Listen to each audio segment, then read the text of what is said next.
本日の動画は計160ではなく計150回風レビューと即改造動画です。やっと収益が振り込まれたので、収益とフリマの売上利益をつぎ込んで買っちゃいました。箱の潰れは最小限ですね。オプティカルフォローポジショニングとバロメーターセットハイトが搭載されています。簡単に言うと、条件が整えば誰でもホバリングができる機能です。この機能がついているので値段が高めになっています。ちなみに私は使用したことがありません。乾燥剤、説明書、定番のランディングパッドも入っています。バッテリーはハイボルテージのようです。パッドはこれで3枚目です。クラブの誰かにプレゼントしようかな。充電器は計160や計170と同じものです。2A の USB 電源を使えば60分で充電できるそうです。無塗装のローターブレードが付属します。テールブレードも無塗装。ギア、プラスドライバー、六角レンチ。ローターブレードは計110にも使えると思うのでお得ですね。プロポは日本の技的シールがありません。新しい金型のようで CE マークが塗装ではなくなりましたね。こんなところにコストをかけるのなら日本の技的を取得してください。技的があれば何倍も売れますよ。さて、お触りタイムでございます。今回注文してから届くまで約3週間ぐらいかかりました。まるで錦鯉のようなカラーリング。妙な高級感がありますね。センサー用の穴が開いてます。ローターヘッドは計123と同じものでベアリング入りです。テールモーターは計123や計124と同じ大型のものが使われてます。水平尾翼は柔らかい素材のものでできています。取り付けは差し込んであるだけです。これは良いですね。スケール機としては軽い感じがします。メンバーさんが計123を持っているので過去に飛ばしたことはありますが、飛ばしていても軽さを感じましたね。 3.7V 500mAh。 これは一体どういうこと？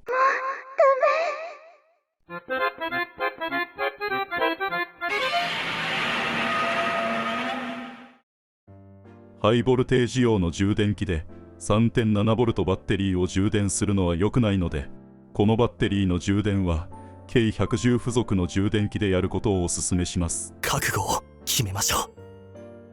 スワッシュプレートが新型になっています。ボールジョイント部分が真鍮製でできてます。今までのものはボールジョイントレスだったんですが、すごく良くなりましたね。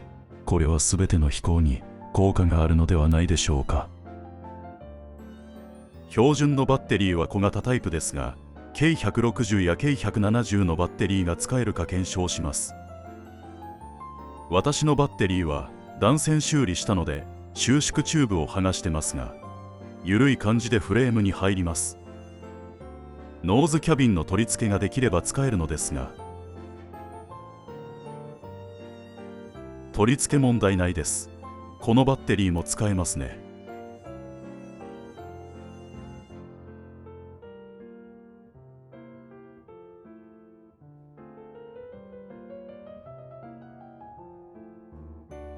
計160の 800mAh バッテリーを搭載しても 100g 以下でした。標準バッテリー搭載はこの重さになります。バッテリーの長さはこれぐらい違います。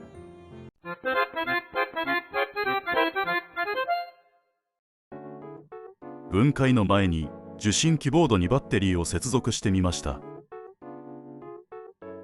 赤 LED 点滅、バインド待機状態ですね。エンジンの排気口の中に高輝度 LED がついてます。計110受信機ボードと ESC をこの機体に搭載します。分解します。分解しなくても受信キーボードの交換はできそうですが、余計なセンサーや経験上サーボのニュートラルが出ていないので、分解した方が間違いなく良いと思います。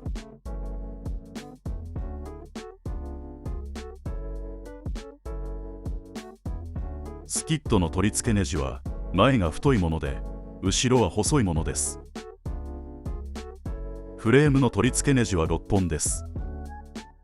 サイズはすべて同じです。ボディ補強用のカーボンロッドがついています。片側だけボディと接着されています。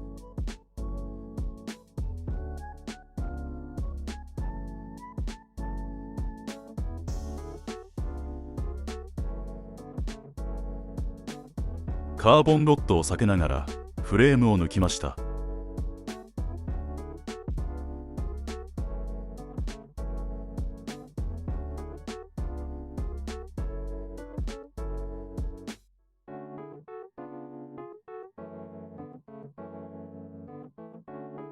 テールモーターのコネクタは赤に塗られています。あらら、排気口が外れてしまいました。モーターコネクタに布テープが巻かれていました。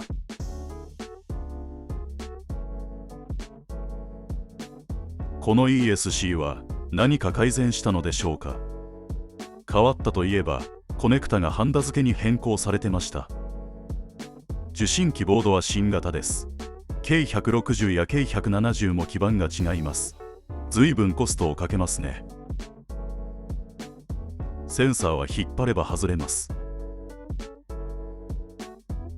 これはいくらするんですかね。サーボのポテンショメーターを確認しておきましょうね。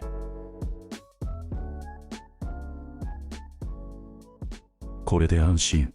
サーボは高性能バージョンでした。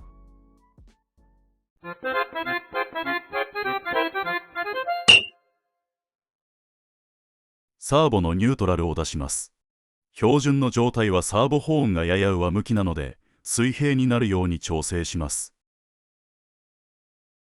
3個のサーボホーンを各サーボに取り付けてみて、一番水平になる組み合わせを探します。完全に水平になることはないと思うので、妥協点としてやや下向きを選ぶと良いです。これだけ揃えば十分です。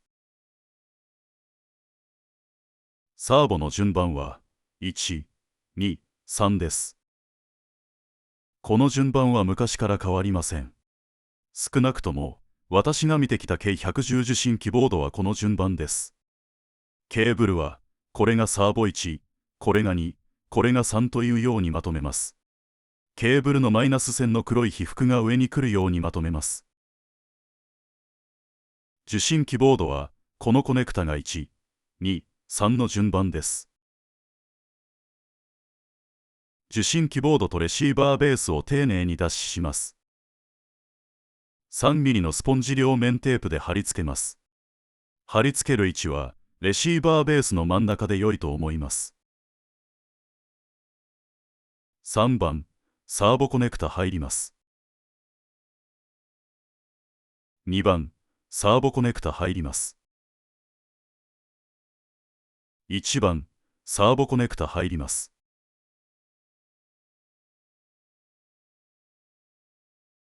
このように配線すると、ケーブルが虹のようにきれいに重なり、美しく配線できます。ESC は K110S のものを使います。私は激しいスロットル操作をするので、K110 の ESC の方が安心して使えます。フレームが仕上がりました。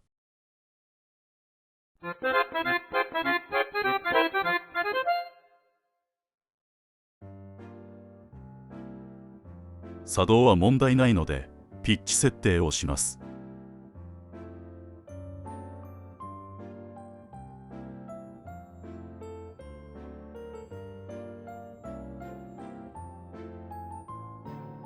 このサーボは細かなスティックの動きでも反応しますね。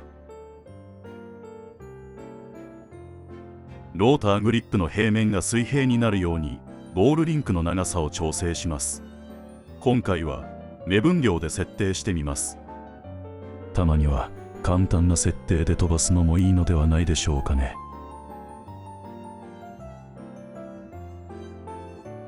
とりあえず角ローターヘッドが水平になるようにロッドエンドの長さを調整してください。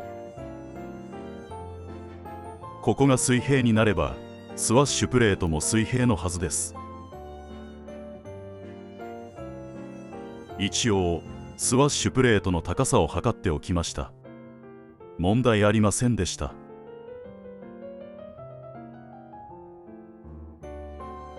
ESC は両面テープで固定しました。フレームを組み込みます。カーボンロッドはこの部分だけ接着されています。フレームを入れるときに無理に曲げるとボディが損傷するかもしれません。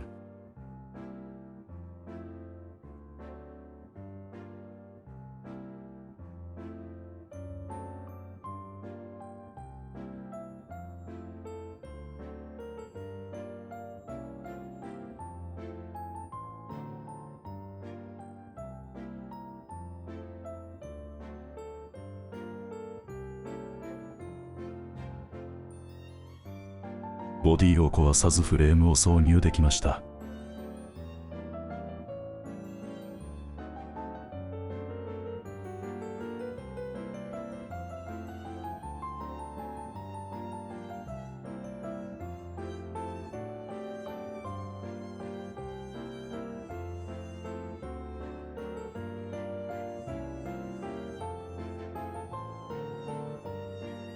テールモーターのコネクタはそのまま差し込んでもいいのですが、 LED のコネクタは曲線を調べてから差し込みますね。曲線を調べたら問題ないので K100 のメインモーター用コネクタに接続しました。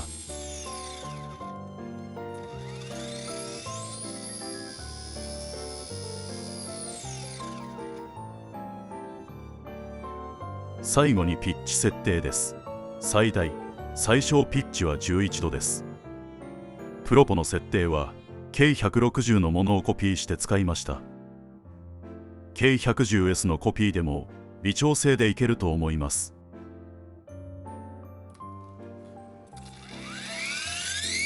ローターのバランスは取りませんでしたが、回転バランスも良好で振動も少ないです。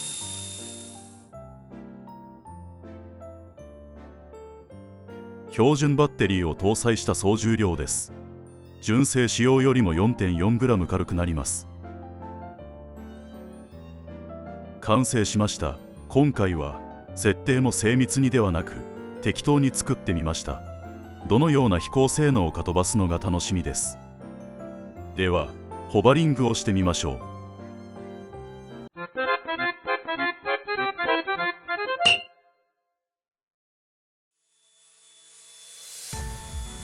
ナンバー1です。やばいミニヘリですね。適当に設定してこの安定性はびっくりです。もともと K123 はバランスの良い機体で、使用しているローターブレードもこのクラス最高のバランスを持ってますからね。新型のスワッシュプレートも相当効果がある感じですよ。サーボもさらに良くなっているとしか思えません。これが2回目の飛行ですが、思うがままです。この機体は買っておいた方がいいです。でも K110 の受信キーボードと ESC は必要ですけどね。ということで K150 を購入して K110 の受信キーボードを搭載して飛ばしてみた動画でした。この機体は外で飛ばしたり、電飾をつけたり、中身をブルーサンダーに移植したりでいろいろ楽しめそうです。毎度ありがとうございます。